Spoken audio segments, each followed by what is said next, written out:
समर्थन में मैं हूँ और उसके लिए चाहे मेरे पर मुकदमा लगे चाहे फांसी चढ़े मैं तो गाली दिए अपने बेटे से ये करा दूंगी वो करा दूंगी बच्चा पैदा करा दूंगी। गिरा रात में कैसे गिरा ये कौन गिराया? ये लोग खाली गिराए हैं आयोग करत बा वो फसावे की नियत से ये लोग एकदम सारा खिलाई लगावत है अपने गिराए। हमारी मौजूदगी आजमगढ़ जिले के पवई विकास खंड के अंतर्गत एक ग्राम सभा है आलमपुर इब्राहिमपुर। इसी ग्राम सभा में अभी कुछ दिनों पहले ये आवास का निर्माण हो रहा था। कुछ पट्टा धारक थे, 22 पट्टा धारक हैं ये लोग। कुछ लोग उसमें से आवास का निर्माण कर रहे थे और ये पट्टा जो है 30 वर्षों पहले किया गया था और उस समय ये लोग अपना निर्माण नहीं किए थे और अब ये निर्माण कर रहे हैं। तो ये इसको क्या था कि कोई अब निर्माण नहीं करेगा और इसमें अभी पिछली रात को जेसीबी मशीन बुला करके किसी ने ध्वस्त करा दिया। फिलहाल ये आरोप पूर्व भाजपा विधायक अरुणकांत यादव के ऊपर लग रहा है। विधायक जी, आप इब्राहिमपुर के ग्राउंड में खड़े हुए हैं जी और आपके ऊपर बड़ा आरोप ग्रामीणों ने लगाया है और पुलिस ने बिना जांच किए मुकदमा भी दर्ज किया है, तो क्या कहेंगे इस मैदान के बारे में? सबसे पहले तो मैं सभी पत्रकार साथियों को नमस्कार करता हूं और मैं इस स्थिति के बारे में आपको सही से बताना चाहता हूं। ये आरोप गांव वालों ने नहीं लगाया है, कुछ व्यक्तियों ने लगाया है जो लोग इस ज़मीन पर अतिक्रमण कर रहे थे। और इस ज़मीन की स्थिति ये है कि कुछ दबंग और आपराधिक किस्म के लोग जो पूर्व में प्रधान रहे हैं या सरकारी नौकरियों में हैं, पैसे कौड़ी से मजबूत हैं, मैन पावर से मजबूत हैं, अपने पैसे की ताकत और अपने खुरापाती दिमाग के माध्यम से वो लोग इस खेल के मैदान को कब्जा कर रहे थे। स्थिति ये है कि आप सभी लोग यहाँ के स्थानीय निवासी हैं, आप सब लोग जानते हैं कि जब से हम लोगों ने होश संभाला है तब से यहाँ पर खेल कूद या कोई भी सार्वजनिक कार्यक्रम होता आया है। अभी भी ये ज़मीन ग्राम सभा खाता में दर्ज है। दूसरी चीज़ के 1995 में ये ज़मीन कुछ चालाक या आपराधिक किस्म के लोगों ने अपने नाम से 1994 में पट्टा कराया और पट्टा भी सरकारी नियमों को ताक पे रखते हुए हुआ क्योंकि जो तत्कालिक प्रधान थे उन्होंने खुद अपनी बीबी के नाम पट्टा किया और ऐसे लोगों के नाम पट्टा किया जो सरकारी नौकरियों में थे या खुद प्रधान थे। किसी गरीब आदमी को नहीं हुआ, एक दो गरीबों को इसलिए किया ताकि उनको आगे करके इस ज़मीन पर कब्जा लिया। ये पट्टा किस श्रेणी के पट्टे हुए हैं? हाँ, ये पट्टा आवासीय पट्टा था। आवासीय पट्टा का नियम ये कहता है कि अगर 3 साल तक आप उस पर काबिज नहीं होते तो इसका मतलब कि आपको घर की आवश्यकता नहीं है। और जितने लोग पट्टा लिए पहले सब लोग सक्षम है, जब पट्टा लिए उस दौरान भी वो सरकारी नौकरी में थे और खुद प्रधान भी थे। क्या जब पट्टा इनको आवंटन हुआ तब ये लोग 3 साल के अंदर काबिज हो पाए जमीन पे? आप लोग खुद स्थानीय है तो आप लोग देख ही रहे हैं कि ये निर्माण ये अतिक्रमण कब से है, पिछले सिर्फ 6 महीने से। और ये कब्जा नहीं है, ये अतिक्रमण है सरकारी भूमि का। और सबसे बड़ी समस्या है कि मेरी इसमें कोई भूमिका नहीं है इसको ध्वस्त करने में या इसको बनाने बिगाड़ने में। लोग आरोप लगा रहे हैं जेसीबी रात में चलाए हैं और आपका नाम ले रहे हैं। वो बताना चाहता हूँ। ये देखिए हैं भजमन यादव, ये जो है प्राइवेट विद्यालय में पढ़ाते हैं, 4000 इनकी सैलरी है।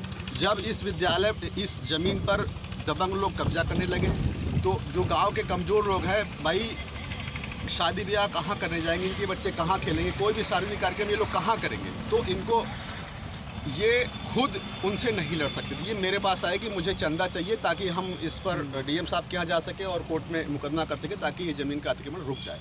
तो हमने इनको भाई चंदा दिया, इनको जो हमसे सहयोग हुआ हमने किया, तो इन्होंने कोर्ट गए और इस ज़मीन पर निर्माण रुक गया। जब भी वो लोग निर्माण करते थे पुलिस आकर के रोक देती थी। ठीक, जब वो लोग निर्माण नहीं कर पा रहे थे ऐसी स्थिति में उन्होंने ये साजिश रची कि इसको पीछे से गिरा करके इन लोग को आरोप लगा करके इनको फंसा करके जेल में भेज दें। ठीक है, अगर कोई विरोधी गिराता तो वो पूरा ध्वस्त करता, सिर्फ थोड़ा सा ना गिराता, पहली चीज़। और दूसरी चीज़ कि जहाँ पर ये घटना घटी है, सामने जो घर है चश्मदीद तो यही होंगे ना, तो इनसे पूछिए कि ये जो अतिक्रमण है इसको ये लोग गिरा रहे थे या जिन्होंने इस पर कब्जा किए वो गिरा रहे थे। इसका जवाब तो वो ना देंगे।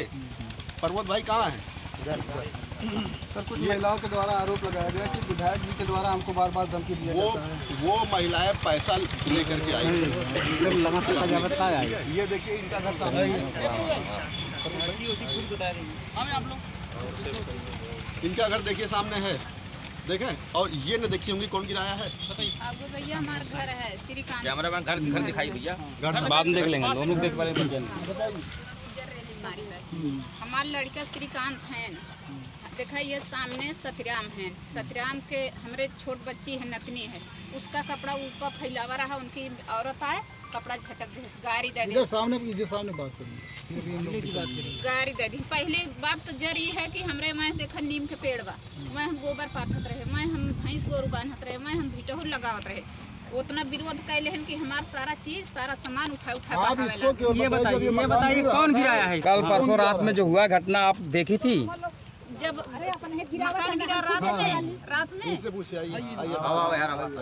जब मकान गिरा यहाँ हमारे घर के कमरे सामने रहा, लेकिन तो हम ये लोग गिरावत हमें अपने खुद खड़ा होने के सामने झूठा आरोप लगावत है, एकदम पूरा झूठ बाटा। ये लोग खाली जे मुकदमा कैले बाटे और जे हमें सहयोग करत बा वो फसावे की नियत से ये लोग एकदम सारा खिलाई लगावत है, अपने गिराए एकदम जैसे लेके अपने खड़ा ये लोग अगर गिरत रहा है जा रहे हैं एमपी साहब के लिए सामान ले, हमारे एमपी साहब उनसे झूठे कहा थे, कट्टा बंदूक लेके खड़ा रहे और हमारे सबूत दे, कौन सबूत बा, सबूत क्या है, झूठे कट्टा बंदूक कुछ नहीं ले रहा है, क्या रहा एकदम। कैसे गिरा रात में? कैसे गिरा? ये कौन गिराया? गिराए हैं, ये लोग खाली गिराए हैं कि मुकदमा दे, मुकदमा नहीं लड़ पावे, हम लोग ऐसे गिरा के हम लोग के पास आ गए इसीलिए। अरे यार एक एक करके बोले, मेन आरोप लगा, मेन विधायक आरोप लगा पूर्व विधायक के ऊपर। वो लोग कह रहे हैं कि विधायक की रात में जेसीबी लाए और बंदूक लाए खड़े थे, इस नाते गिराए। ये मकान कौन गिराया है इसको बताइए आप लोग। ये मकान कौन गिराया है? ये मकान वही लोग गिराए हैं। क्या नाम है? वही लोग का क्या नाम है? इस समय हम लोग गिराते नंबर पर काम नहीं कर पाते, पुलिस नहीं। अरे भाई हम लोग झगड़ा करे ना तो लोग सुना है, एक लोग बोलिए, एक आदमी हम बताते हैं शपथ खा के कहती मैं जो इधर आ गया, सामने आइए, फ्रंट में आइए। मेरी छोटी बच्ची थी, मैं उसका फलिया फैलाया हूँ, बतावा रुका पहले शांत होना, बोला जाए। दिन में मेरे से सिखाओ झगड़ा मत क्यों किए। 1 बजे मेरे को गाली दिए, अपने बेटे से ये करा दूंगी वो करा दूंगी, बच्चा पैदा करा दूंगी।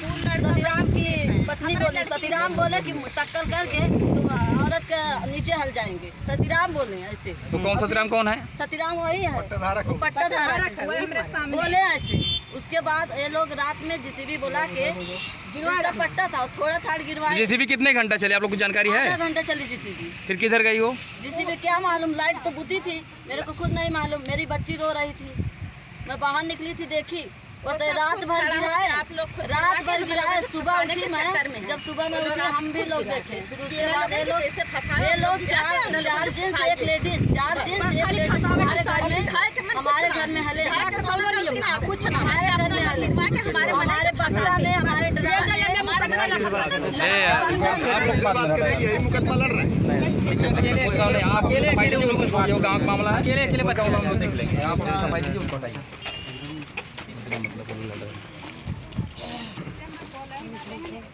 देखिए विधायक जी, आपके ऊपर सब लोग आरोप लगा रहे हैं और मुकदमा भी दर्ज हुआ है, उसमें आपका नाम है। क्या कहेंगे, सफाई दीजिए अपने, क्या है आप? देखिए भाई, अगर किसी गरीब के साथ, कमजोर के साथ अत्याचार होगा तो भाई हम उसकी मदद करेंगे, ऐसी बात नहीं। हम नहीं, आप सब भी करना चाहेंगे। और अगर हम लोग सक्षम व्यक्ति नहीं करेंगे तो कौन उनकी करेगा, कहाँ जाएंगे ये बेचारे?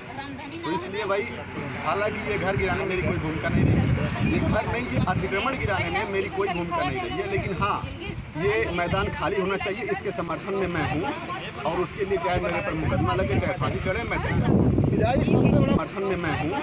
और उसके लिए चाहे मेरे पर मुकदमा लगे, चाहे फांसी चढ़े, मैं विधायक सबसे बड़ा मुद्दा ये है, जब आप कह रहे हैं कि पट्टा अनलीगल अवैध ढंग से हुआ, क्या ऐसी शिकायत प्रशासन से की? पट्टा जी प्रशासन से इसकी शिकायत करी गई है। ये लोग जब भी बनाने आते थे तो पुलिस आकर रोक देती थी।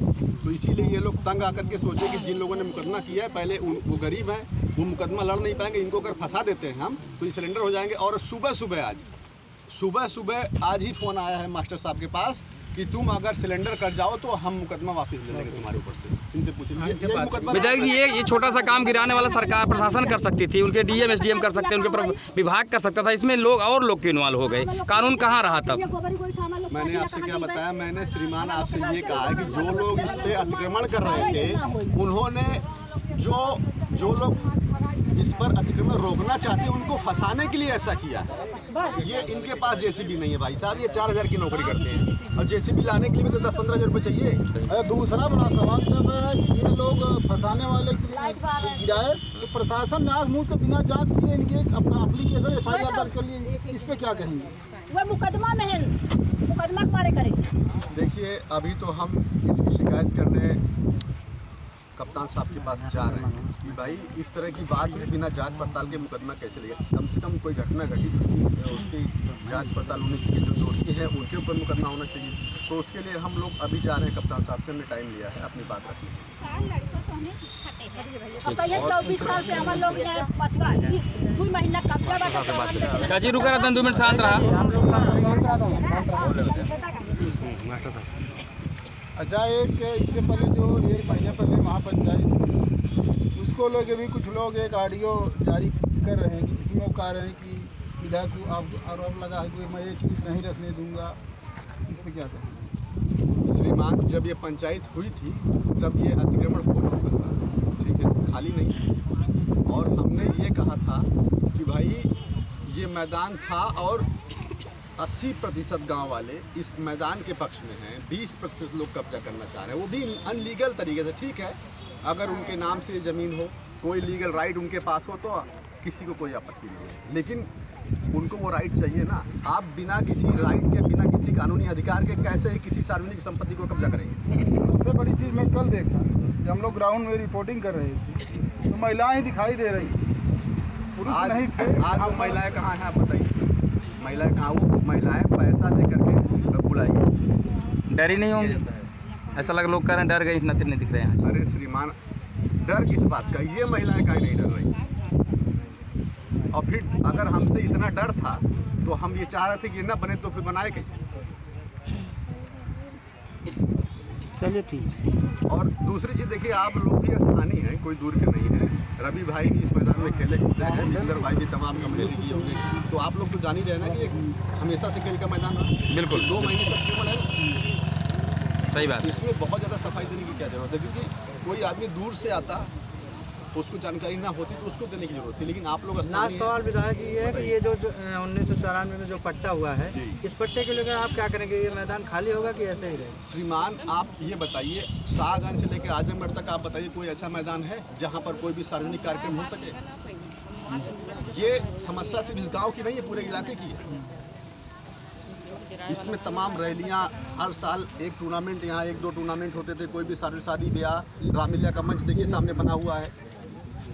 तो भाई अगर जो चालाक 10-5 लोग हैं ये कब्जा कर लेंगे तो बाकी लोग कहाँ जाएंगे? तो क्या चाहते हैं, ये अतिक्रमण हटे? बिल्कुल अतिक्रमण हटे और खेल का मैदान यहाँ स्थापित हो जाए।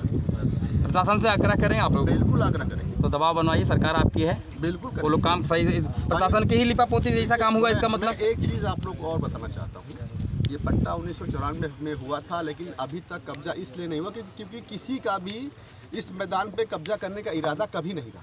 ठीक है ना, पट्टा तो जरूर हुआ, लेकिन गांव वालों ने इस पर कब्जा कभी नहीं लिए। सबकी ये राय थी कि ये खेल का मैदान और इससे छूटा रहेगा, सारे लोग यहाँ खेले कूदेंगे और हर सार्वजनिक कार्यक्रम यहाँ पर होगा।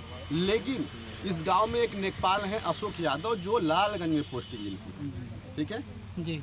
ये सारी 60 गार्ड अधिकारियों से मिल करके पैसा कौड़ी खिला करके उन्हीं के द्वारा सब कराया गया, क्योंकि उनके पिताजी खुद पट्टा कराए। इतनी बड़ी साजिश रचने के कारण क्या है? अरे श्रीमान, रोड पे उनको ज़मीन मिल जाएगी, 1 लाख 2 लाख रुपये खुद उनको ज़मीन का फ़ायदा हो रहा है, और क्या साजिश है? ठीक। बहुत बहुत धन्यवाद।